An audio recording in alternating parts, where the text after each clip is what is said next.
महाराज श्री से जुड़ने के लिए चैनल को अभी सब्सक्राइब करें। एक मूवी रिलीज हुई है आदि पुरुष। आदि पुरुष को बनाने वाले बड़े ही संस्कृति के रक्षक और बड़े ही धर्म के व्याख्यान करने वाले, समाज की पीड़ा सुनाने वाले लोग हैं।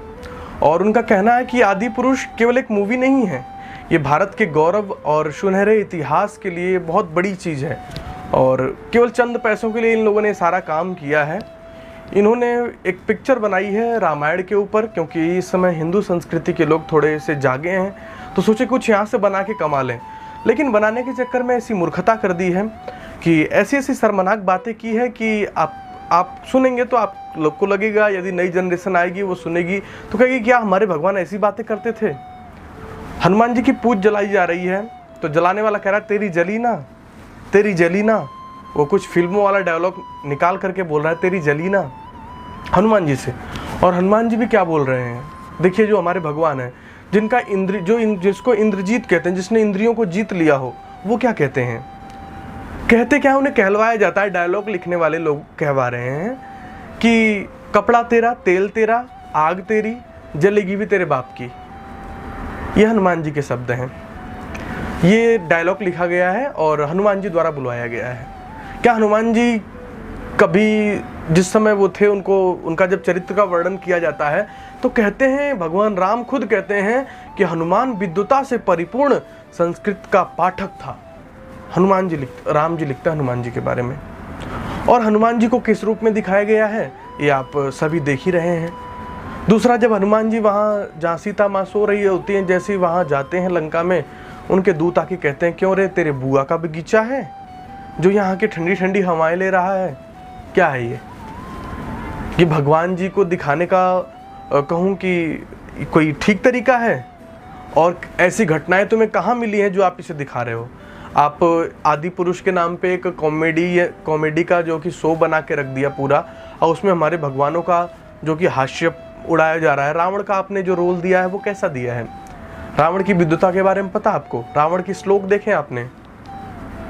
बड़े ज्ञान की बातें करते हैं आप लोग, एक बार रावण के श्लोक उठा के देखिए, आप उसका अर्थ नहीं कर सकते हैं।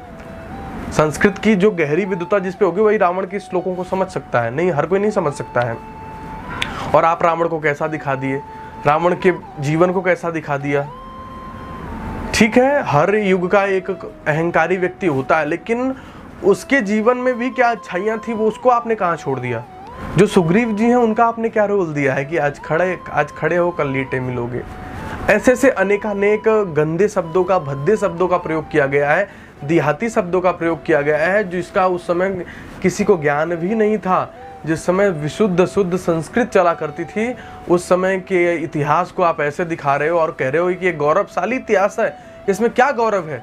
जिसको आपने सीता माँ बना रखा है उसकी हालत देखो, उससे कोई स्त्री क्या सीखेगी?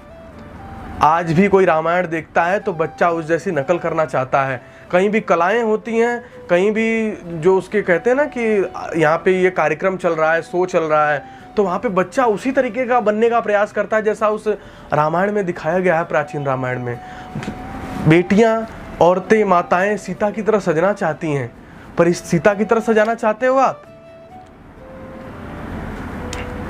जो अपने अंगों के प्रदर्शन में ही हैरान है, वो तो धार्मिक मूवी नहीं, वो थोड़ा हिंदू इस समय जागृत नहीं होता तो हम लोग तो पता नहीं क्या क्या कर देते। उसके बाद भी तुमने कुछ छोड़ा थोड़ी ना है, सब कुछ पूरी तरीके से कर ही दिया है। सारे डायलॉग देख लो आप, पूरी फिल्म देख लो, किसी भी चीज़ में आपने कुछ अच्छाई छोड़ी है? केवल सिवाय हिंदुत्व को बदनाम करने के अलावा, यहाँ की संस्कृति को। मुझे किसी बात से दिक्कत नहीं है, मुझे खाली एक बात की दिक्कत है कि आने वाली जनरेशन यदि आदि पुरुष रामायण देखेगी तो वो क्या सीखेगी हनुमान से, जिनको कहा जाता है कि ये ब्रह्मचर्य के पालक हैं, इंद्रियों के जीत हैं। इन्होंने पूरे जीवन भर विवाह नहीं किया और पूर्ण ब्रह्मचर्य से अपने जीवन को बिताया।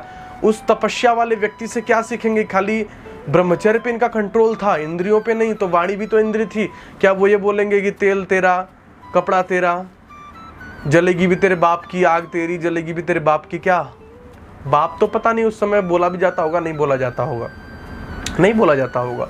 विशुद्ध संस्कृत का बोलबाला था उस समय, और आप कह रहे हो कि तेरे बाप की जलेगी। और ऐसे ऐसे शब्दों का प्रयोग किया जिसमें कोई शालीनता नहीं, कोई सभ्यता नहीं। तुम दिखाना क्या चाहते हो समाज को? तुम क्या मैसेज देना चाहते हो दुनिया को? बस मुझे इसी बात से तकलीफ है। अभी तो हम समझ रहे हैं कि एक विवाद है ये और ये गलत हो रहा है, परंतु जो नई संस्कृति आएगी वो यही कहेगी ना कि लो देख लो अपने हनुमान जी को, जिन पे तुम्हें बड़ा नाज है, जिन पे तुम्हें बड़ा गर्व है। लो देख लो अपने जो कि राम जी को, और जो उनको सुग्रीव आदि को तो पूरा राक्षस बना दिया है, लो इनको देख लो, ऐसे थे तुम्हारे भगवान। तो तुम क्या उत्तर दोगे? तुम्हारे पास कोई उत्तर नहीं होगा। इसलिए ऐसी मूर्खतापूर्ण मूवी का बहिष्कार करना चाहिए, और जो चंद पैसों के लिए ऐसा काम लोग कर रहे हैं, ऐसा इसका भी बहिष्कार करिए। आप कुछ अच्छा नहीं दे सकते समाज को तो बुरा भी देने का प्रयास न करें, वो भी खासकर हिंदू संस्कृति में। इसलिए आपको इन विवादों से दूर रहना चाहिए, ऐसी फिल्मों को जो कि नहीं बनाना चाहिए। कुछ पैसों के लिए आप उल्टे सीधे बयानबाजियाँ कर रहे हो, ये भी ठीक नहीं है कि हर समय का एक रावण होता है। रावण तो होता, फिर रावण की आपने बुराइयाँ दिखा दी, पर उसके अंदर क्वालिटीज़ क्या थी वो कहाँ गई? और फिर रावण का रोल आपने कैसा दिया है? क्या रावण ऐसे ही थे? चमड़े के कपड़े पहनते थे राम लक्ष्मण?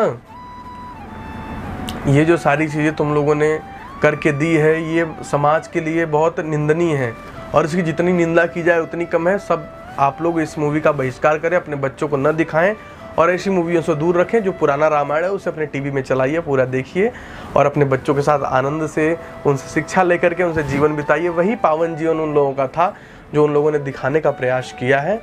ये तो बिल्कुल घटिया और वाहियात मूवी है, और ऐसी मूवियों का खुल के बहिष्कार करिए। ये मूर्खतापूर्ण मूवी है, ये समाज को बदनाम, आपके देवी देवता, आपके भगवान को बदनाम करने की पूरी तरीके से साजिश है।